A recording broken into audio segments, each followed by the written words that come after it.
Bueno, vamos ya con el primer apartado del tema. Primero tenemos una introducción en la que, bueno, ya lo habéis leído, solamente hay un poquito de presentación del momento histórico, de la época, repasar un poquito el concepto de transición y volver a recordar a los protagonistas de la transición. Venga, entrando en materia, el primer punto es un repaso de algo que ya vimos en el tema anterior, un poquito más ampliado, que es el segundo gobierno de Adolfo Suárez, del 79 al 81. Ya sabemos, una vez que se aprueba la Constitución el 8 de diciembre de 1978, hay que convocar elecciones. La Constitución lo dice, una vez que se aprueba, hay que convocar elecciones. Bien, esas elecciones dan el gobierno a la UCD, Unión de Centro Democrático, dirigido por Adolfo Suárez, pero en minoría. Es decir, no es un gobierno fuerte, tiene que pactar cualquier tipo de resolución que lleve a cabo, tiene que siempre depender de otros partidos. Además, muy poquito después se llevan a cabo las primeras elecciones municipales y en esas, tanto el Partido Socialista como el Partido Comunista deciden colaborar y llegar a apoyos y consiguen la alcaldía de la mayor parte de las grandes ciudades españolas. Es decir, el gobierno de Suárez es un gobierno débil. Bueno, aún así llevan a cabo un poquito de labor legislativa, leyes aprobadas que hacía falta para desarrollar la Constitución. La primera, y muy importante, es la Ley Orgánica sobre el Tribunal Constitucional y el Consejo General del Poder Judicial. Lo pongo en siglas porque no me cabía, lo tenéis en el tema, ¿no?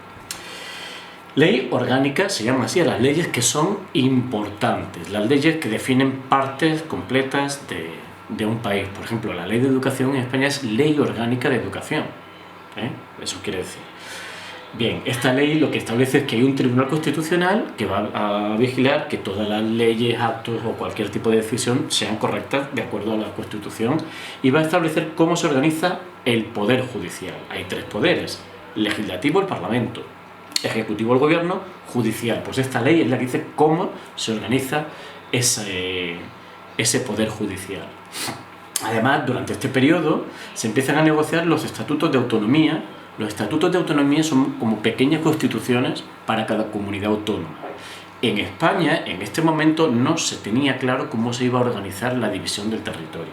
Hay regiones que más o menos coinciden con las autonomías que tenemos ahora, y la Constitución dice que algunas regiones históricas, Cataluña, Galicia, País Vasco, tenían derecho a constituirse en comunidades autónomas y tener su propio gobierno.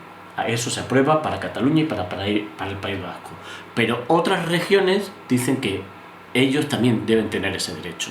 Y hay un poquito de lucha política entre unas opciones y otras. Y, por ejemplo, Andalucía fue bastante protagonista porque el gobierno de la región de Andalucía decidió elaborar un referéndum para convertirse en comunidad autónoma. El 28 de febrero de 1980 ganó. Y el gobierno no tuvo más remedio que reconocer el derecho de Andalucía a ser otra comunidad autónoma. Al final acabaron todas las regiones convirtiéndose en comunidades autónomas y siendo todas más o menos igual tienen la misma capacidad de gestionar sus gobiernos regionales. Bien, esto empezó aquí, es cuando se empezó a negociar esa división en autonomías. Este gobierno, como hemos dicho, era un gobierno débil y por divisiones internas, por falta de apoyos externos y por conflictos sociales, ya lo vimos en el tema anterior, Adolfo Suárez termina dimitiendo en enero de 1981. Segunda parte de este punto, el golpe de Estado del 23F, también repasando lo que ya hemos visto. Cuando dimite Adolfo Suárez, se elige dentro del propio partido de la Unión de Centro Democrática que le sustituya Leopoldo Calvo Sotelo. Y el resto de los partidos más o menos hay un cierto acuerdo en que va un presidente, digamos, temporal, que sustituye a Adolfo Suárez.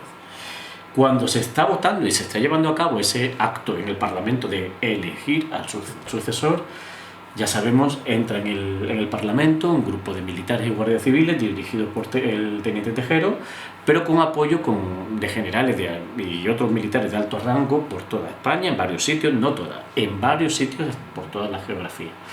Destaca, por ejemplo, un nombre que debemos conocer, el de Milans del Bosch, en Valencia, que llegó a sacar al ejército a la calle para controlar la ciudad de Valencia.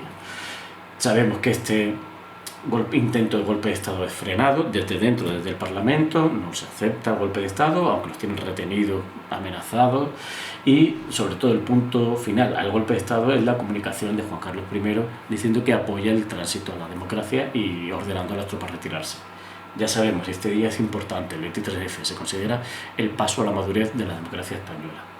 A partir de aquí, última parte de este punto, tenemos el gobierno de Calvo Sotelo. Es muy cortito, es desde febrero hasta principios de 1982, no es mucho tiempo, porque es un presidente temporal. Es breve, está en minoría y para sacar adelante cualquier ley necesita apoyo de los demás partidos, con lo cual su labor legislativa va a ser muy pequeñita. Básicamente, algo muy importante en su momento, con oposición de algunos grupos, pero con más o menos un consenso en casi todos los partidos, se aprueba la ley del divorcio, se aprueba la legalización del divorcio. Otro, pues eso, negociaciones de estatutos de autonomía con otras autonomías, desarrolla esto que ya había pasado aquí. Vale, las regiones tienen derecho a convertirse en comunidades autónomas y cada comunidad autónoma tiene que tener un estatuto. Aquí empiezan esas negociaciones. En menos de un año, Calvo Sotelo convoca elecciones, él no tiene legitimidad para alargar más, y en 1982 habrá unas nuevas elecciones y cambiará de gobierno, que es el siguiente punto, cuando empiezan los gobiernos del PSOE, de Felipe González. Vamos allá.